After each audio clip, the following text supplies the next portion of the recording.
Out Through the In Door by Saul Luckman. Read by the author. Calling all rebels, opening the doors of perception. Thank you for being willing to know, GNO, who you are. The only journey is the one within. Rainer Maria Rilke. The free soul is rare, but you know it when you see it.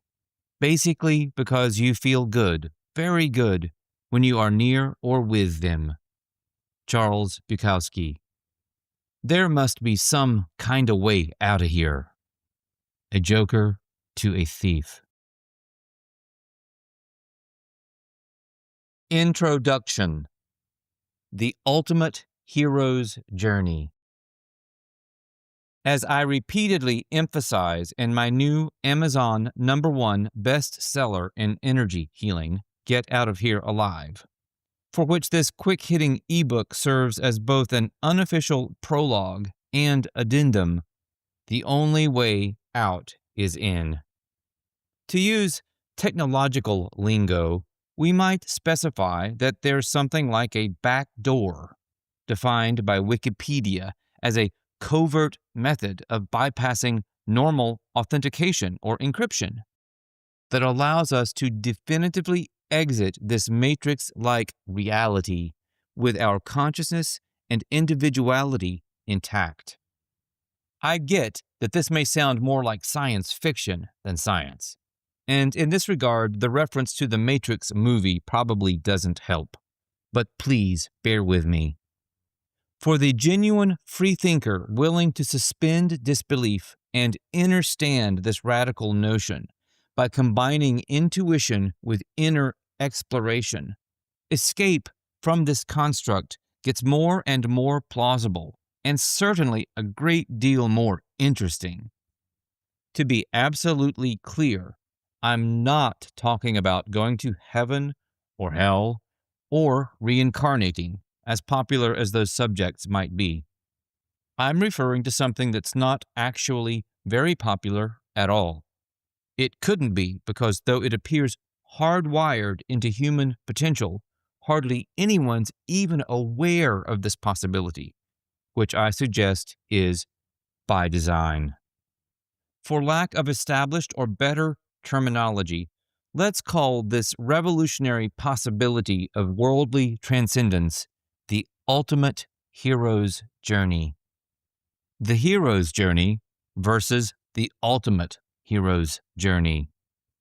A prominent motif in Get Out of Here Alive, the hero's journey was made famous by one of the most influential thinkers from last century and a personal hero of mine, mythologist Joseph Campbell. In his voluminous and highly inspiring writings on this archetypal human journey, he tended to envision it as a circular one of self-discovery, in which a flawed or simply normal person becomes the protagonist of his or her own mythic adventure tale involving various stages, helpers, obstacles, and challenges. As Campbell depicted it, the classic hero's journey ends with the new and improved hero returning to his or her starting point, bearing treasures or other gifts to enrich the larger community. As such, the hero's journey, though ostensibly about individuals, ends up being a kind of collectivist tale about the human species. The ultimate hero's journey, on the other hand, is a one-way solo ticket out of here, an alchemical transformation of the highest order, permitting individuals to transcend the matrix itself. While such a feat can be undertaken in pairs or even groups, as in the lighting of the fire from within, allegedly, according to Carlos Castaneda, achieved by the shaman Don Juan Matus and his sorcerers party, more often it appears to be a solitary pursuit, usually the province of lone alchemists and hermetic men and women. What typically gets passed down to those of us left behind after intrepid psychonauts have flown this earthly chicken coop is like an alchemical residue of confusing and often contradictory dogma, theories, techniques, and terminology. We hear about Tibetan monks creating the rainbow body through lengthy meditation on love, whatever that is, and other monks in the Dzogchen tradition transcending death by turning into great clear light by way of dream yoga, whatever that is, while Taoist sages mysteriously aspire to the jade body, whatever that is, to cite only a few mystery-riddled examples among dozens, if not hundreds. But in a world where, as the poets of rock and roll aptly sang, there's too much confusion, there's also actually a good bit of mental clarity to be had thanks to one simple realization. By seeing all these mystical phenomena not as unrelated examples of hokum or hocus pocus, but as merely culturally and historically nuanced methods of similar ways of activating a universal inner human technology of transcendence, our sight begins to clear as the smoke of myth and legend slowly dissipates. At some point, we might even reach a titillating, breathtaking conclusion.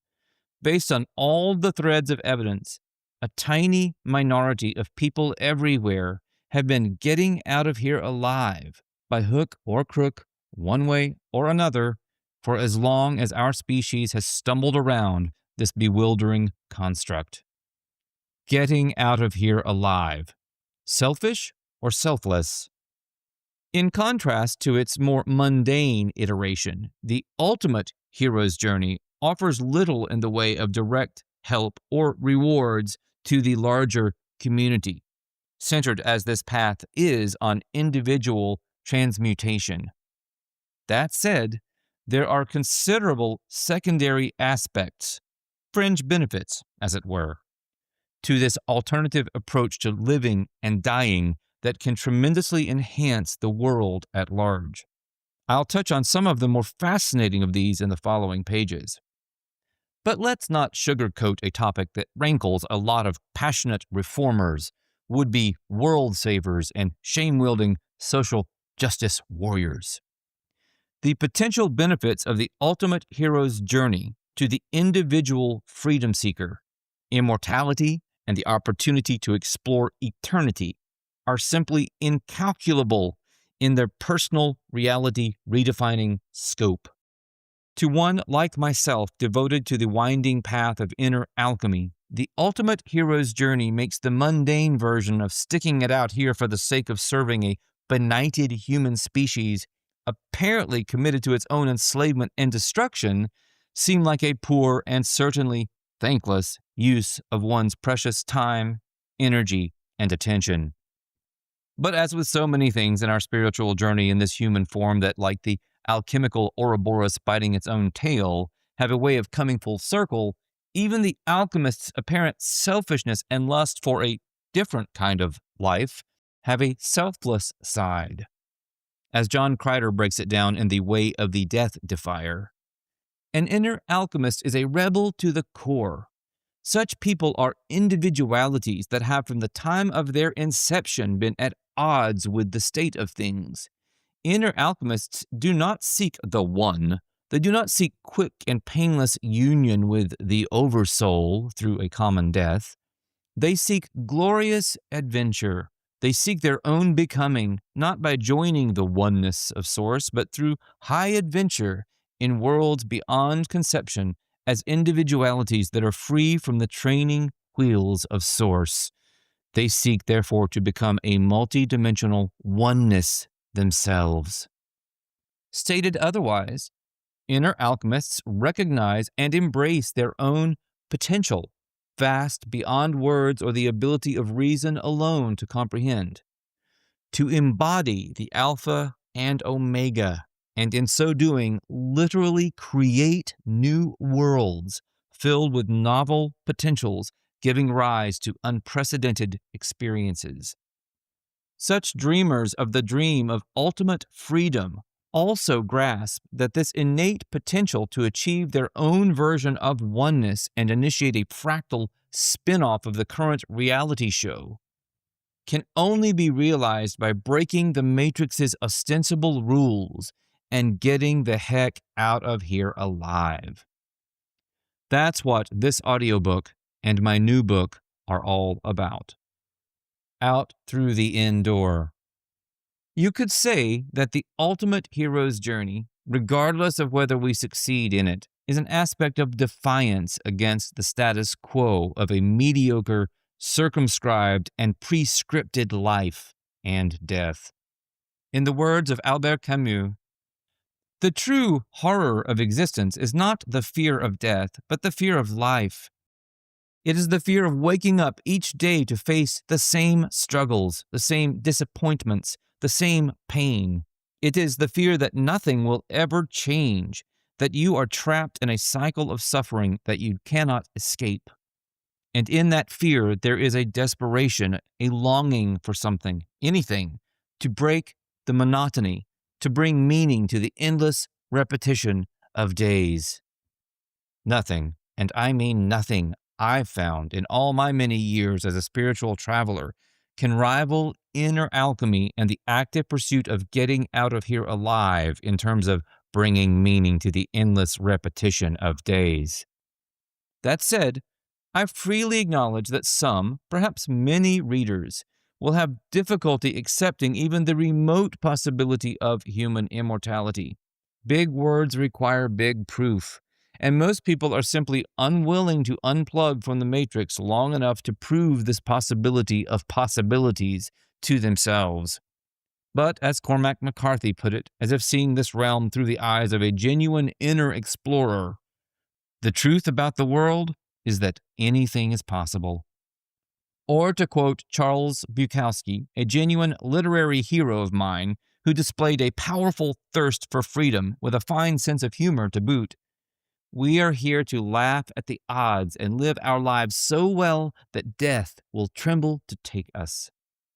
Be advised that you simply can't get out of here alive if you keep going back into the matrix over and over with practically every thought and deed, even if you imagine you're doing so rebelliously by going in through the outdoor, as the rock band Led Zeppelin cleverly phrased it in the title to their final studio album from 1979.